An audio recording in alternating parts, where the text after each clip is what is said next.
അയ്യോ എന്നൊന്നും ചെയ്യരുത് ചേട്ടാ, എന്നെ ഉപദ്രവിക്കല്ലേ ചേട്ടാ. കഴിഞ്ഞ ദിവസം നിങ്ങൾ പറഞ്ഞു കാണും, കോട്ടയം നേഴ്സിംഗ് കോളേജിൽ ഒരു വിദ്യാർത്ഥി ക്രൂരമായ പീഡനം നേരിടേണ്ടി വന്ന വാർത്ത. കട്ടിലെ കെട്ടിയിട്ട് കോമ്പസ് കൊണ്ട് കുത്തി ലോഷൻ ഒഴിക്കുന്നു, അതുപോലെ തന്നെ ലൈംഗികാവയത്തിൽ ഡമ്പലെടുത്ത് കയറ്റി വയ്ക്കുന്നു. അങ്ങനെ ക്രൂരമായിട്ടുള്ള ഒരു പീഡനമാണ്. ആ പാവം പയ്യൻ കിടന്ന് കരയുവാണ്. ഈ വേദന എടുത്തിട്ടേ ഈ മുറിവുകളിലൊക്കെ ഈ ലോഷൻ ഒഴിച്ച് കഴിയുമ്പോൾ ഉണ്ടാകുന്ന നീറ്റലും വേദനയും, കണ്ണിലൊക്കെ ലോഷൻ ഒഴിക്കുന്നു. നീറുവാണെങ്കിൽ കണ്ണടച്ച് പിടിച്ചോന്നാണ് പറയുന്നത്. ഒന്നാമതായിട്ട് എനിക്ക് പറയാനുള്ളത്, ഇപ്പോഴത്തെ ഒരു വിധത്തിലുള്ള കുട്ടികൾക്കൊന്നും ഈ പറയുന്ന മാനസികമായിട്ടും ശാരീരികമായിട്ടും ഒരു ബലവും ഇല്ല, ഒരു ധൈര്യവും ഇല്ല. പേടിയാണ്.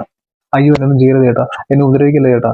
അത്തരത്തിലൊരു സാഹചര്യം ഉണ്ടാകുമ്പോൾ ഇങ്ങനെ ആയിപ്പോവാണ്. ശരിക്കും നമുക്കൊക്കെ ഒരു ലൈഫേ ഉള്ളൂ. അവിടെ ആരെയും പേടിക്കാതെ, ഒരുത്തിന്റെ മുന്നിൽ തല കുനിക്കാതെ, എന്താ പറയുക, ഒരിക്കൽ മരിക്കും എന്തായാലും.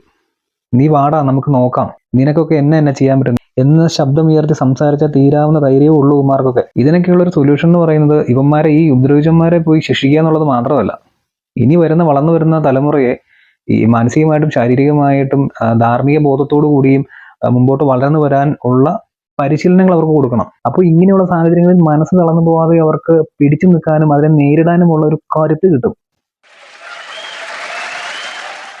ഇനി ആ ഉപദ്രവിച്ചമാരെ കുറിച്ച് പറയാം. മനുഷ്യനാണോ എന്ന് പോലും സംശയമുണ്ടോ എന്നുള്ള രീതിയിലാണ് വാർത്തകളിൽ അവരെ പറയുന്നത്. ശരിക്കും അവരെ ശിക്ഷിക്കുന്നതിന് മുന്നേ ചെയ്യേണ്ട ഒരു കാര്യം എന്ന് പറഞ്ഞാൽ അവരുടെ ഫാമിലി ബാക്ക്ഗ്രൗണ്ടും അവരുടെ ചുറ്റുപാടും അവർ വളർന്നു വന്ന സാഹചര്യം എല്ലാം കൂടി ഒന്ന് പഠിച്ചിട്ട്, ഇങ്ങനെയുള്ള അത് എന്തുകൊണ്ടാണ് ഇവരിങ്ങനെ, ആ വീഡിയോയിൽ വ്യക്തമാണ്, ഈ കുട്ടി കിടന്ന് അലറി നിലവിളിച്ച് കരയുമ്പോൾ ഇവന്മാര് ചിരിക്കുവാണ്, സന്തോഷിക്കുവാണ്. എന്തുകൊണ്ട് ഇങ്ങനെ ഒരു മാനസികാവസ്ഥയിലേക്ക് ഇവരെത്തി എന്ന് പഠനവിധേയമാക്കി അങ്ങനെയുള്ളവരെ ആ രീതിയിൽ ട്രീറ്റ്മെന്റ് ചെയ്ത് ഒക്കെ മുമ്പോട്ട് കൊണ്ടുവരാൻ പറ്റണം. ഈ പ്രവർത്തിക്കെതിരെ ശക്തമായ നടപടി ഉണ്ടാവണം, അന്വേഷണം ഉണ്ടാവണം, ഒരു പഠനം തന്നെ ഉണ്ടാവണമെന്ന് ഞാൻ പറയും.